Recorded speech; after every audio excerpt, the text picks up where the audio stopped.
아니 배치돈이 하는 것에서 벗어나고 싶었다. 그 대흥사를 공간 배경으로 하는 내 만신창이 된 연재소설에서 떠나 있고 싶었다. 산에서 내려오자 곧장 들판이 펼쳐졌다. 백미러로 바라보니 금방 내가 떠난 두륜산이 감쪽같이 사라지고 없었다. 광활한 지평선이 보일 뿐이었다. 산속에선 모든 게 산이더니 들판에선 모든 게 들이었다. 차 안에 널려있는 이런저런 테이프를 들었다. 창부 타령과 육자배기가 있었고 프루트뱅글러와 카라얀의 운명이 있었고 시니스와 조정현이 있었다. 그런 것 말고도 차 안에는 공명을 알 수 없는 테이프들이 두어 말쯤 들어있었다. 해남 친구의 집에 가도 그런 것들은 지천으로 널려 있다. LP와 CD 카세트 테이프와 비디오 테이프 연주회 팜플렛 책 김지하의 묵난 이름조차 기억할 수 없는 녹차들. 그런 것들이 32평 아파트에 수북히 쌓여 있다. 해남읍의 어느 변호사 사무실에서 사무장으로 일하고 있는 그는 한때 나와 같은 부대에 근무했었다. 외출증을 끊어가지고 위수 지역을 이탈해 서울까지 달려가 무슨 연주회인가를 듣고 오는 바람에 그는 밤새도록 손을 뒤로 묶이고 가슴으로 연병장을 도는 이른바 올챙이 포복을 해야만 했고 나는 그를 감시했었다. 이튿날 아침 그는 나에게 100년 동안의 고독이란 책을 주었다. 마르케스가 노벨문학상을 받기 4년 전이었다. 그 책을 나한테 준 이유를 그는 설명하지 않았다. 그가 그날 연주회에 다녀왔다는 사실을 거의 반년 뒤에나 알 수 있었을 정도로 그는 말이 없었다. 지금도 그렇다. 나는 그런 그에게 이것저것 묻지 않는다. 말이 없지만 그는 커다란 눈으로 사람이나 세상을 비교적 정확하게 보는 것 같다. 그곳에 좀 내려가야겠다. 고내가 전화를 하면 그는 나 자신이 해놓은 것처럼 예약을 하고 일정을 잡아놓는다. 이번에도 나는 대흥사에 가야겠다고 그에게 말하지 않았으나 그는 다 알고 대흥사 미대다 숙소를 정했다. 그는 그런 사람이었다. 2마리 넘는 테이프를 승용차에 싣고 다니거나 영화나 연주회 실황 같은 걸 빠뜨리지 않고 꼬박꼬박 녹화하거나 길을 쓰고 절판된 책을 사들이거나 중요한 문화 행사가 있을 적마다 서울의 홍길동처럼 나타나거나 하는 그를 볼라치면 왠지 나는 그것들을 그가 즐기는 게 아니라 삶을 견디는 그 나름의 방식일 뿐이라는 생각이 들곤 했다. 영랑생가에 다녀오는 내 머릿속은 온통 빨갰다.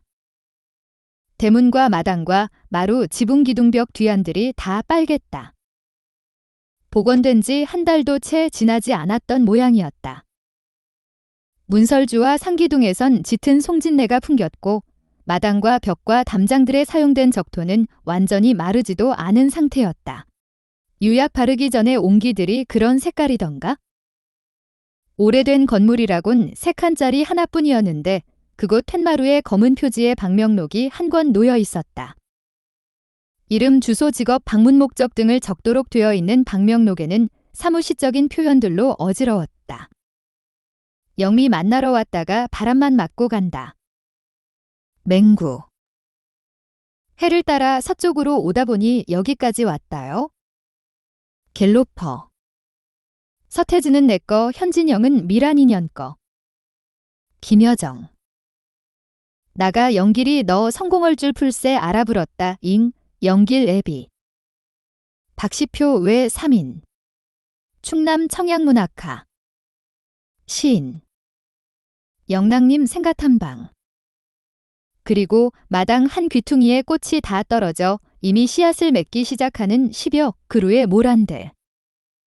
그런 것들이 모두 색보정 필터를 통해 보는 것처럼 빨갛게 떠올랐다. 영랑생가를 생각하다가 나는 그만 그녀를 스쳐 지나가고 말았다. 그 삼거리쯤에서였다. 전날 입었던 낯선 분홍색 원피스를 입기만 했어도 그녀임을 쉽게 알아차릴 수 있었을 텐데. 그녀는 오금이 훤히 보이는 짧은 스커트에 주황색 원피스 차림으로 걷고 있었다. 조세핀이 즐겨 입었었고 브리지트 바르도도 자주 입었던 복고풍 의상 등의 맨 베개만한 육색은 검은색이었고 어깨에 맨 숄더백엔 초록색 줄무늬가 어른거렸다. 그녀 곁을 막 스치려는 순간 눈이 잠깐 마주쳤던가 그랬다. 그랬다는 생각이 들었다. 브레이크를 밟으려다 엑셀레이터를 밟았다. 실수는 아니었고 그런 실수는 아무 때나 하는 게 아니지 않은가? 그렇다고 고의도 아니었다. 단지 오르막길이었다는 말이다.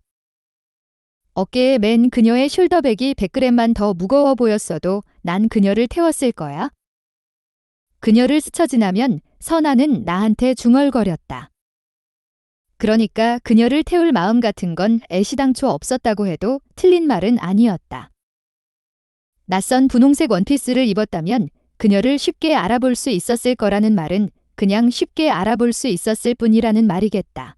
태우고 말고와는 상관없이.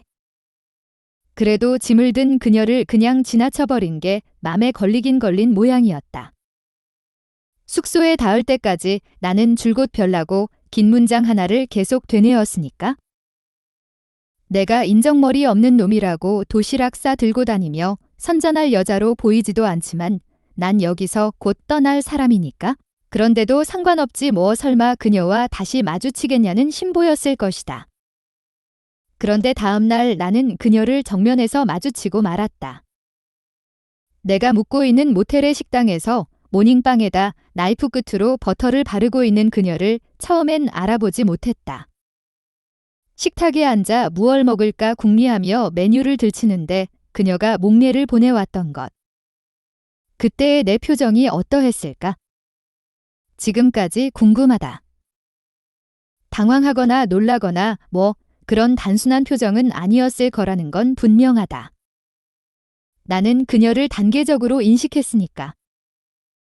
무슨 말이냐 하면 그녀가 목례를 보내왔을 때는 그 여자를 알고 있다는 사실만 상기되었으므로 반가웠고 0.2초쯤 뒤엔 짐을 든 그녀를 그냥 지나쳤다는 기억까지 되살아나 뜨끔했고 곧이어 그녀와 다시 마주칠 일이 없을 거라 장담했던 일이 떠올라 낭패스러워졌다는 얘기다. 내가 객관적 세계를 인식하는 방식은 이토록 게으르고 둔하다. 적어도 3가지 표정이 아주 짧은 순간에 내 얼굴 꺼죽에서 버라이어티하게 스쳐 지났을 거라는 생각을 하니 식당에 오래 앉아 있을 수 없었다. 토스트 정도라면 2층 바에서도 주문이 가능했으므로 나는 곧장 그곳으로 올라가 통유리로 만든 창가에 앉았다. 더 퍼스트 타임 EVR I saw your FAC라는 노래를 들으며 커피를 마시고 딱딱하게 굳은 토스트를 뜯었다. 밤새 계곡까지 내려왔던 구름들이 오페라 무대의 막처럼 천천히 거치며 두륜산 정상으로 올라갔다. 노래가 뚝 그치고 그녀가 다시 내 앞에 나타났다. 하마터면 비명을 지를 뻔했다. 어둡고 썰렁하며 2대의 승용차밖에 주차할 수 없는 그 작은 모텔에 마침내 또 한 명의 손님이 들었던 것이다. 며칠 동안 나 혼자 모텔을 전세 내다시피 하고 있었다. 비수기였으니까. 식당에 내려가거나 이곳 2층 바에 들를 때마다 혹시 문을 닫지는 않았을까 아침마다 맘졸이지 않으면 안 되었었는데 새 손님이 들었으니 그런 부담이 정확히 반으로 나누어진 셈이었다. 그녀가 고맙기도 했지만 그녀에게 고마움을 표시하기엔 아직 난감한 기분을 처리하지 못한 상태였던 것이다. 홀에는 나와 그녀뿐이었다. 내게 커피와 토스트를 갖다 준 종업원은 다시 내실로 들어가 잠이 들었는지 나타나지 않았다. 음악도 더 이상 이어지지 않았다. 모텔의 모든 시설이 좁았지만 2층 반은 더욱 비좁았다. 종업원도 없고 음악도 끊어진 아침의 어둑한 바. 그리고 단 2사람. 서로에게 무관심하기가 고문을 견디는 것보다 어렵게 느껴졌다. 무엇 좀 드시겠습니까? 굳이 일어서고 할 것도 없이 앉은 채로 내가 물었다. 그녀는 깜짝 놀라는 듯한 반응을 보이며 주스 같은 거라고 간신히 대답했다.